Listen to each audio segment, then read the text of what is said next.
Hi friends, welcome to my channel. Subscribe பண்ணிக்கோங்க for more videos. நம்ம தோட்டத்துக்கு வீட்டு தோட்டத்துக்கு விதை வாங்கியிருந்தோங்க. இது அப்டேட் ஏற்கனவே கொடுத்துருந்தேன். அந்த வீடியோ பார்க்காதவங்க போய் சேனலில் பாருங்கள். இந்த மாதிரி கொடி காய்கறிகள் செடி காய்கறிகள் எல்லா விதையும் வாங்கியிருந்தோம். கொஞ்சம் நம்ம வீட்டுக்கு தேவையானதுக்கு மட்டும் வாங்கியிருந்தோம். வாங்கிட்டு போட்டு விட்டுடலாம் அப்படின்னு சொல்லிட்டு கீரை விதை ஒரு 2 கீரை விதை வெண்டைக்காய் விதை எல்லாம் வாங்கியிருந்தாங்க. குழி தோண்டி போட்டிருந்தோம். எதனால அப்படின்னா பாத்தி கட்டி கூட போடலாம். குழி தோண்டி போட்டோம்னா கோழி இது கிடைக்காம இருக்கிறதுனால அதை போட்டிருந்தாங்க. இங்கே சொரக்காய் விதையும் பாவக்காய் விதையும் ஊற வச்சு போட்டோம்னா நல்லா வளரும்னு சொல்லிட்டு 2 ஊற வச்சு போட்டிருக்கோங்க. இது ஒரு 4 நாளைக்கு அப்புறம் அப்டேட்டுங்க.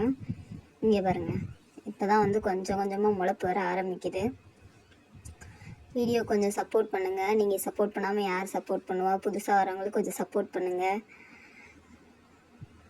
இப்போ தான் கொஞ்சம் கொஞ்சமாக வளர ஆரம்பிச்சிச்சு. ஒரு 5ஆவது நாள்.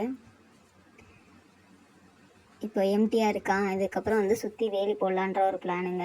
சுற்றி கோழி கிளைக்குதுன்றவங்களுக்கு இந்த டிப்ஸ் யூஸ் ஆகும். நம்ம ஆட்டு வளர்த்துக்கிட்டு இருந்தவங்க அந்த இது வலை ஃப்ரீயாக தான் இருந்துச்சு. ஆடு விற்றதுக்கப்புறம் அதை சுற்றி கெட்டி விட்டாச்சு, கோழி கிளைக்காமல் இருக்கணுன்றதுக்காக. ரொம்ப இடம்லாம் இல்லைங்க, ஒரு 10க்கு 15 அந்த இடத்துலையே ஃபுல்லாமே போட்டிருக்கோம். கீழே போடுற மாதிரி இருந்தால் ஒரு விதை ஊண்டலாம். அப்போ நம்ம மொத்தமாக பந்தலில் ஏற்ற போகிறதுனால நிறையா விதை போட்டிருக்கோங்க. இதான் ஒரு 5 நாளைக்கு அப்புறம் இருக்கிற அப்டேட்டு. சப்போர்ட் பண்ணுங்கள். கொஞ்சம் நல்லா வளர்ந்துருச்சுங்க. எல்லா விதையும் கொஞ்சம் சேர்த்து தான் போட்டுட்ருக்கோம். அந்த ஓரத்தில் ஃபுல்லாக பாவக்காய் விதை போட்டிருக்கோம். இங்கே நடுவில் ஃபுல்லாமே பீக்கங்காய் போடலாங்க, பூசணிக்காய் அந்த விதைலாம் போட்டிருக்கோம். இதை ஓவரால் கீழே தென்னை மட்டை இதுக்கு போட்டிருக்கேன்னா அது வழியும் கோழி வந்துடுதுங்க. அதனால தென்னை மட்டையை போட்டு வச்சுருக்கேன்.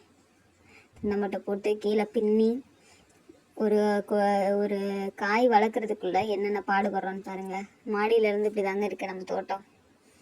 கரெக்டாக பிடிச்சிருந்தா சப்போர்ட் பண்ணுங்கள், சப்ஸ்கிரைப் பண்ணுங்கள். மேலே பந்தல் போடலான்னு ஒரு ஐடியாங்க. இது ஒரு ரோல் 60 ரூபான்னு சொல்லி வாங்கிட்டு வந்தேன். அதை வச்சு பின்னலான்னு சொல்லிட்டு. இங்கே பாருங்கள், என்னடா வரிசையாக கொடி மாடி போட்டிருக்கான்னு நினைக்காதீங்க. கொடி இல்லை, அதை மேலே பந்தலுக்கு ரெடி பண்ணிட்டு மேலே பந்தலுக்கு முதல்ல ஏற்றி கட்டிட்டா பின்ன முடியலங்க. அதனால் கீழே பின்னிட்டு மேலே ஏற்றி கட்டிடலாம் அப்படின்ற ஒரு ஐடியா. அதனால் அப்படி பண்ணியாச்சுங்க. நல்லா இருக்கான்னு பாருங்கள். நான் டெய்லி அப்டேட் கொடுக்குறேன். சப்ஸ்கிரைப் பண்ணி வைங்க. இதாங்க பந்தல்.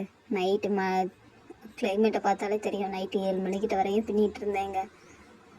தேங்க்ஸ் ஃபார் வாட்சிங். வீடியோவுக்கு சப்ஸ்கிரைப் பண்ணுங்கள், சப்போர்ட் பண்ணுங்கள்.